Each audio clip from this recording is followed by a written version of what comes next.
Hello friends. तो medieval history के आपके यूपी में जो मैं वीडियो सीरीज शुरू कर रहा था पेपर 5 की। तो मैं आज आपको भक्ति मूवमेंट के बारे में आज इस वीडियो में हम डिस्कस करने वाले हैं, राइट। जिससे पहले हम लोग दिल्ली सल्तनत के बारे में पॉलिटिकल हिस्ट्री को डिस्कस कर लिए थे। अब हम मिडवल हिस्ट्री में ही medieval history of Uttar Pradesh या इंडिया में हम भक्ति मूवमेंट के बारे में चर्चा करेंगे। यूपी की अगर हम भक्ति मूवमेंट की बात करें तो ये एक मतलब आपको पता होगा कि अर्ली मिडवल पीरियड में खासकर हर्षवर्धन के टाइम पे बुद्धिज़्म का प्रभाव काफ़ी ज़्यादा हो गया था, ठीक है। तो जो भक्ति मूवमेंट मिडवल टाइम में डेवलप हुआ था वो बुद्धिज़्म को और जैनिज़्म को काउंटर करने के लिए ये भक्ति मूवमेंट शुरू हुआ था, राइट। और जाहिर सी बात है जब भक्ति मूवमेंट होगा तो ये इसका नेचर जो है वैदिक रिचुअल्स के ऊपर ज़्यादा फोकस रहेगा, राइट। तो ये सारी चीज़ें थी। तो भक्ति मूवमेंट जो आपका बेसिकली पर्पस था वो ब्राह्मणिज्म और वैदिक रिचुअल्स को प्रमोट करने के लिए किया गया था। और इसमें भी कई सारी चीज़ें थी जैसे वैष्णविज़्म हो गया, शैविज़्म हो गया, राइट। अलवार्स हो गए, नयनार्स हो गए और साक्स हो गया। तो ये सब जो आपके होते थे भक्ति मूवमेंट में इस टाइम पे डेवलप होने शुरू हो गए थे। अब हम बात करें भक्ति मूवमेंट तो भक्ति मूवमेंट हमें दो फेज़ में हमें या फिर दो पार्ट्स में देखने को मिलता है, राइट। पहले की अगर हम बात करें तो आपका पहला होता है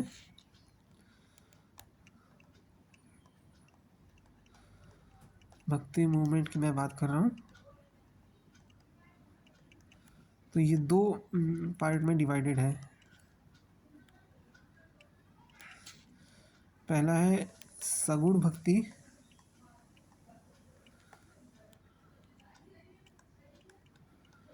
और दूसरा है निर्गुण भक्ति। ये दोनों क्या है?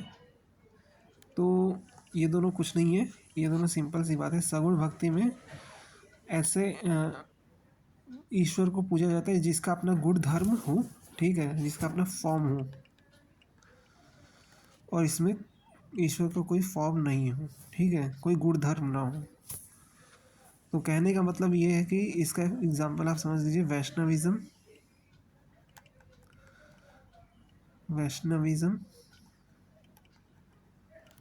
शैविज्म और शाक्त, ठीक है, ये इसके मेन है। इसके अगर हम बात करें तो इसमें आपको ईश्वर का कोई खास रूप देखने को मिलता नहीं है, इसलिए यहाँ पे आपको देखने को मिलता है, इसलिए यहाँ पे आपको जो ईश्वर को जो पूजा जाता है यहाँ पे वो आपका एक निर्गुण रूप में पूजा जाता है, राइट। इसमें अगर हम कुछ सेंट्स की बात करें तो तुलसी हो गए, सूरदास हो गए, मीराबाई हो गई, ठीक है। इसमें अगर सेंट्स की हम बात करते हैं तो गुरु नानक हो गए, कबीर हो गए और भी कई सारे हैं, रामानंद हो गए। तो ये कुछ भक्तिज़्म से रिलेटेड मैंने आपको कुछ चीज़ें बता दी। तो फिर अब आते हैं अपने इस मुद्दे पे, इशू पे, राइट। तो वैष्णव धर्म के जो मान्यता प्राप्त लोग हैं या फिर जो वैष्णव धर्म को ज़्यादा मानते हैं उन्हें अलवार कहा जाता है, राइट। वैष्णव मतलब वो जो भगवान विष्णु के रूप के उपासना करते हैं, राइट। और शैव धर्म को जो शैव संत जो वो होते हैं जो शिव की उपासना करते हैं उन्हें नयनार कहा जाता है, ठीक है। तो अलवार वैष्णविज्म से रिलेटेड है और नयनार शैविज्म से रिलेटेड है, और ये दोनों ही भक्ति के टर्मिनोलॉजी में इसका काफ़ी ज़्यादा यूज़ होता है। और Ramanand brought the bhakti movement from south to north. Ramanand एक ऐसे व्यक्ति थे जो भक्ति मूवमेंट को साउथ से नॉर्थ में लाए थे। अब रामानंद के बारे में हम बात करें तो अ डिसाइपल ऑफ रामानुजन थे ये, और ये इनका जन्म जो था वो प्रयागराज में हुआ था, राइट। और इनके जो शिष्य थे वो सभी धर्म और सभी जाति से आते थे, और ये सब लोकल लैंग्वेजेस में ये सब अपनी भावनाओं को प्रकट करते थे। मोनोथेइज्म को ये प्रमोट करते थे, यानी कि believe in one God. He started worship of Ram instead of Vishnu. Ram को पूजने लगे विष्णु की जगह। तो ये इनकी खासियत थी। जैसा कि मैंने बताया कि ये लोग जो है निर्गुण भक्ति से जुड़े हुए थे। तो निर्गुण भक्ति का एक और खासियत होता है कि ये मोनोथेइज्म को ज़्यादा प्रमोट करते हैं, राइट। इसी तरह से कबीर है, रैदास है, इनके ही शिष्य थे, ठीक है। तो इनकी वजह से भक्ति जो आंदोलन था वो काफ़ी ज़्यादा मिडवल टाइम में प्रखर हो गया और काफ़ी ज़्यादा फेमस हो गया, ठीक है। तो मैंने बताया था कि सगुण और निर्गुण में बटा हुआ था। तो Kabir is the most prominent name in the निर्गुण सेक्ट, एंड सगुण सेक्ट वाज लेड बाय चैतन्य, तुलसीदास, वल्लभाचार्य, ये सब थे। तो ये सब तो मैंने आपको बता ही दिया। कबीर के बारे में एक और कहा जाता है कि कबीर वॉज अ कंटेम्प्रेरी सुल्तान सिकंदर लोदी।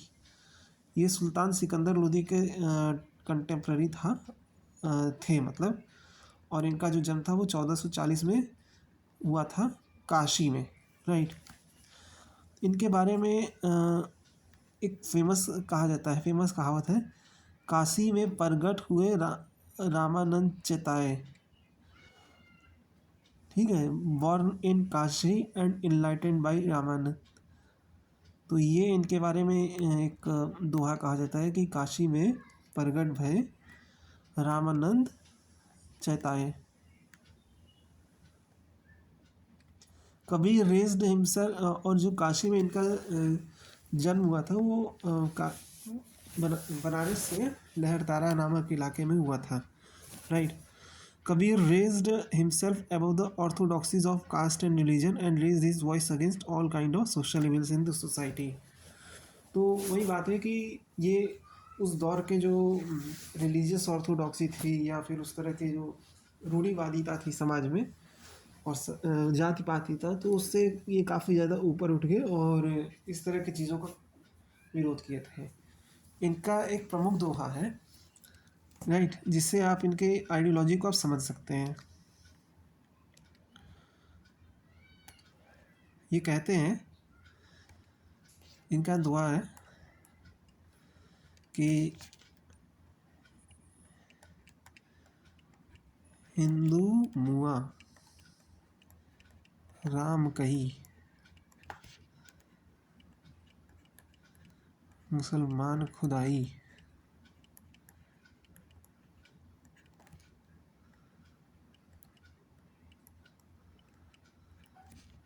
कहे कबीरा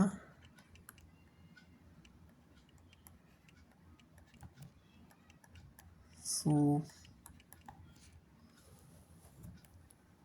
संगत जो दोनों दोनों के निकट न जाई,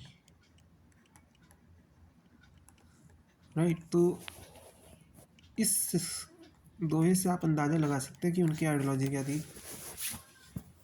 वो इस चीज़ का फेवर करते थे कि जो समाज में जो ऑर्थोडॉक्सी होती थी, रिलीजियस ऑर्थोडॉक्सी होती थी या फिर कास्टिज़म था, वो नहीं होना चाहिए और उसे उस चीज़ को हटना चाहिए, ठीक है।